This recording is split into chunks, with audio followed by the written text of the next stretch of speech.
Hey guys, j'espère que vous allez bien. On se retrouve aujourd'hui pour une nouvelle vidéo YouTube en compagnie de la merveilleuse Kenza, que vous connaissez maintenant très bien. Donc aujourd'hui, on se retrouve dans un environnement un peu différent. Si vous me suivez sur Instagram et que vous avez vu mes stories, vous savez qu'en ce moment je suis à l'hôtel Grand Boulevard.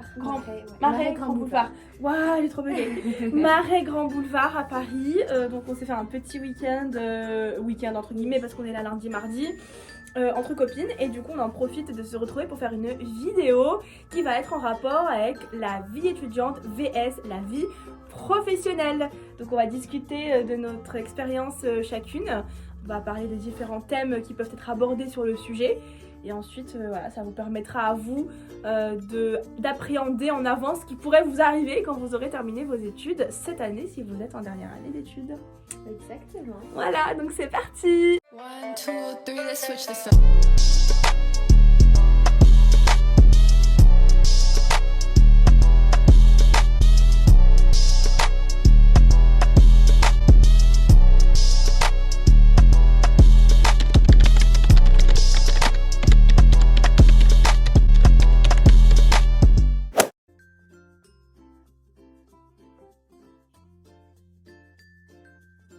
Donc la première partie concernant la différence entre la vie pro et la vie étudiante, pour moi ça serait le rythme de vie.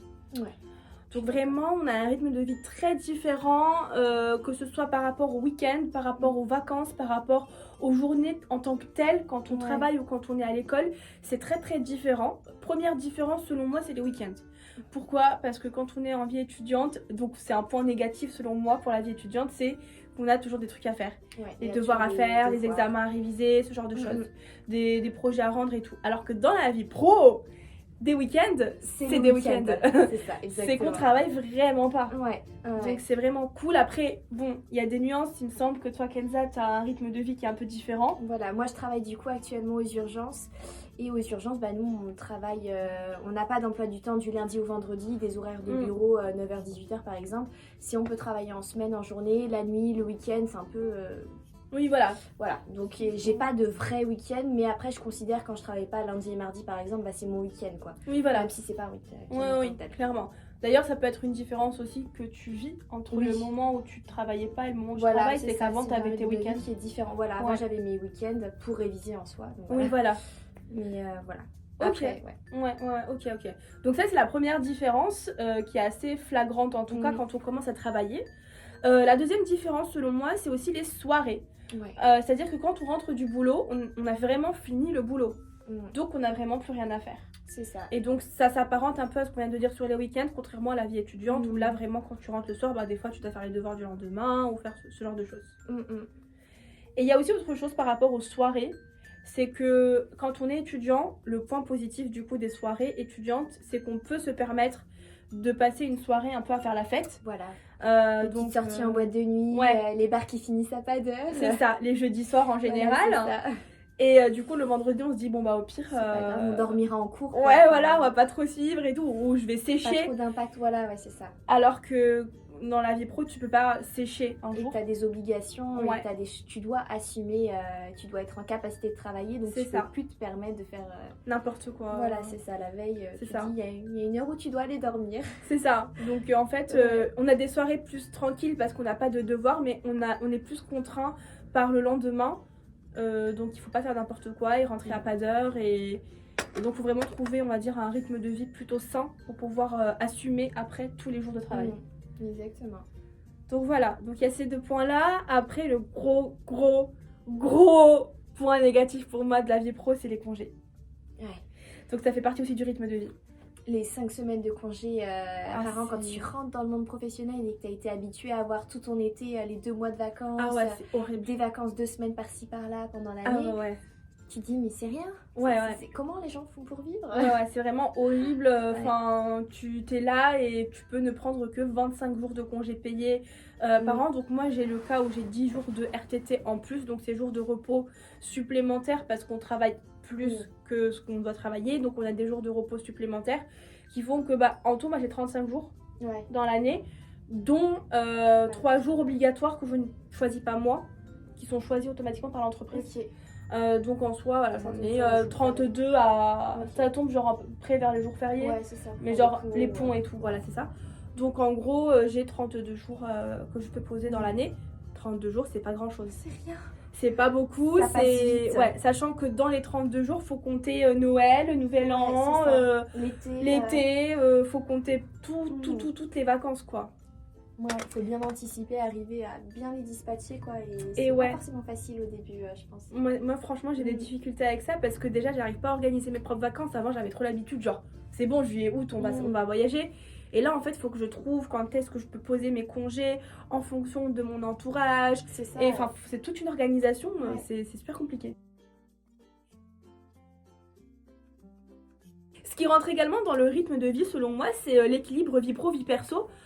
Donc pour moi, c'est à peu près le même sujet, mais en gros, quand on est étudiant, et bien en fait, l'équilibre est souvent là, quoi. On accorde beaucoup de temps à notre vie perso, on fait beaucoup plus d'activités extrascolaires, Sport, le sport, les associations, Ouais, enfin, voilà. on fait plein de trucs. Et puis d'un coup, on rentre dans un rythme de vie où on nous impose des horaires du genre 8h-18h, bon pour ma part c'est 9-19. Ouais.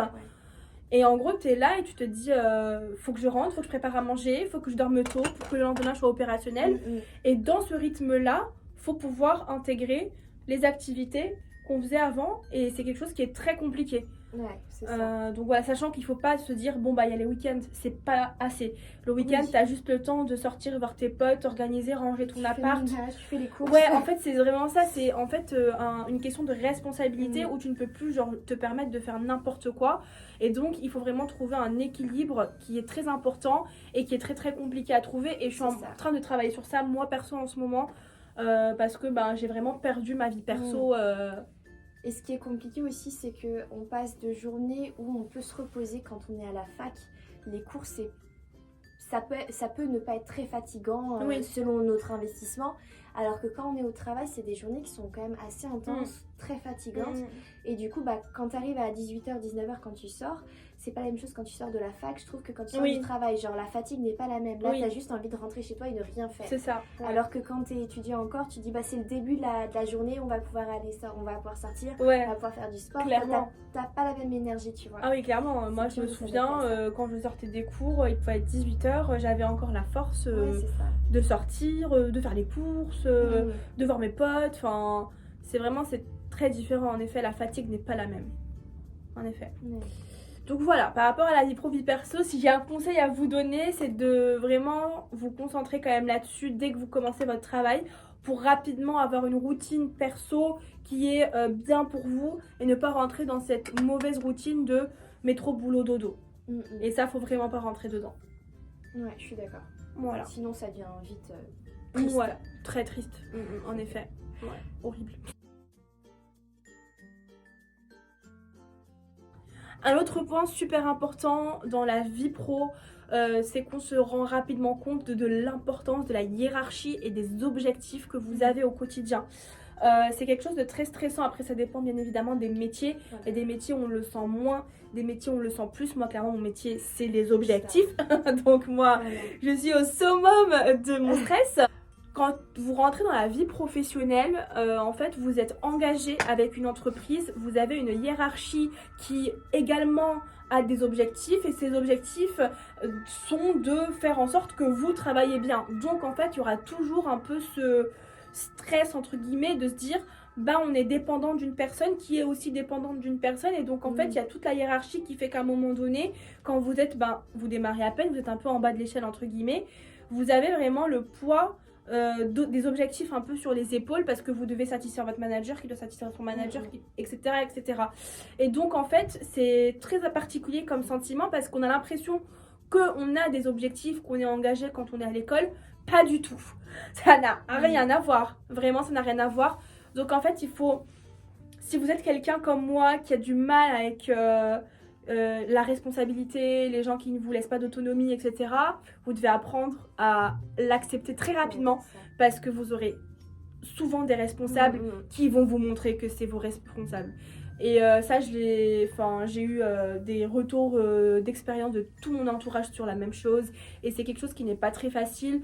C'est vraiment de pouvoir tout le temps être là, à être disponible pour faire du reporting, pour dire ce qu'on a fait la journée, pour prouver qu'on est bon, etc. Parce qu'en fait, on est toujours dans la preuve au début. On doit prouver qu'on peut rester, on doit rendre des comptes H24. Et ça peut prendre du temps avant qu'ils vous fassent confiance à 100%. Donc ça, c'est hyper important. Et ça peut avoir un impact sur votre vie perso. Donc c'est bien de s'en rendre compte avant. Comme ça, l'équilibre vie pro, vie perso est toujours présent malgré les objectifs et ce qu'il y a autour. Autre point qui est hyper différent, c'est la relation que vous allez avoir avec vos collègues. On sait tous que quand on est dans notre vie étudiante, on est potes avec plein de monde, on est potes avec tout le monde. Enfin, on n'a pas cet aspect de collègue, on est tous un peu camarades de classe, mais on peut tous sortir ensemble, etc. et tout. Et une fois que vous faites partie d'une entreprise, que vous rentrez dans une entreprise, la relation avec les autres est très différente. Parce que ça ne va jamais être vos amis, et ça, vous devez bien vous le mettre en tête. Il ne faut jamais, selon moi, attention, c'est un conseil, après, ça reste un conseil, vous faites ce que vous voulez, mais selon moi, il ne faut pas mélanger la vie pro et la vie perso. Il ne faut pas que vos collègues deviennent vos amis proches parce que ça peut avoir un impact négatif sur votre travail par la suite. Donc ça, c'est très important. Donc la relation avec votre entourage du travail, donc votre entourage quotidien sera très différente. Il y aura beaucoup plus de pincettes à prendre, dire moins de choses, être moins transparent. Pas tout dire aux collègues, c'est pas ça. Comme aux amis, Voilà. Il faut avoir un filtre, quoi. Il faut avoir un filtre clairement là, quoi. Et puis, alors, ça veut pas dire qu'il ne faut pas sortir avec eux. Bien sûr, il faut quand même créer une relation avec eux si on veut qu'il y ait quand même une bonne ambiance dans l'entreprise. C'est ça. C'est ce qui donne aussi envie de venir travailler, quoi. C'est clairement les collègues. Les after-work, les trucs comme ça. Faut pas hésiter à y aller, à faire des activités avec eux et tout. C'est juste que votre relation avec vos collègues sera très différente. Voilà, c'est ça. Il n'y aura pas de... c'est des collègues, quoi. Oui, voilà, ça reste des collègues. Et donc ça, c'est super important. Et d'ailleurs, justement, ce qui en découle beaucoup, c'est que l'amitié aussi que vous avez avec plein de monde de la fac, enfin de l'université, de l'école dans laquelle vous étiez, va être impactée parce que chacun va faire sa vie, chacun va avoir sa routine, chacun va essayer de trouver son équilibre, comme on l'a dit un peu plus tôt. Et du coup, vous allez voir votre cercle d'amis se restreindre petit à petit. Exactement. Donc, vous allez passer de 10 amis à 7, à 5, à 3. Et garder les meilleurs au final. C'est ça. Donc, c'est pas négatif. Au contraire, c'est très très positif. Et ouais, vous allez garder vraiment les meilleurs amis avec qui vous allez tout partager. Mais c'est vrai que ça devient de plus en plus compliqué d'en avoir des milliards d'amis, quoi. Parce qu'il n'y a pas forcément le temps de consacrer... à tout le monde. De nourrir autant d'amitié, quoi. C'est ça. Exactement. Bon les gars, la vidéo est terminée. Je vous remercie de l'avoir regardée jusqu'à la fin et j'espère que ça vous a apporté pas mal de choses. Si vous avez des questions concernant la vie professionnelle, eh bien n'hésitez pas à me les poser en commentaire. N'hésitez pas également à liker la vidéo, ça me fait toujours plaisir, et à la partager un maximum. Et moi pour le coup je vous fais des gros bisous, je vous remercie toujours d'être là en tout cas. Et merci Kenza d'avoir été là pour ma vidéo. Un plaisir. Ça fait plaisir également, et du coup je vous souhaite, si vous la regardez en week-end, un très bon week-end. Si vous la regardez en début de semaine, très bon début de semaine. Et si vous la regardez en fin de semaine, ne vous inquiétez pas, le week-end est proche. Voilà, je vous fais de gros bisous, ciao ciao.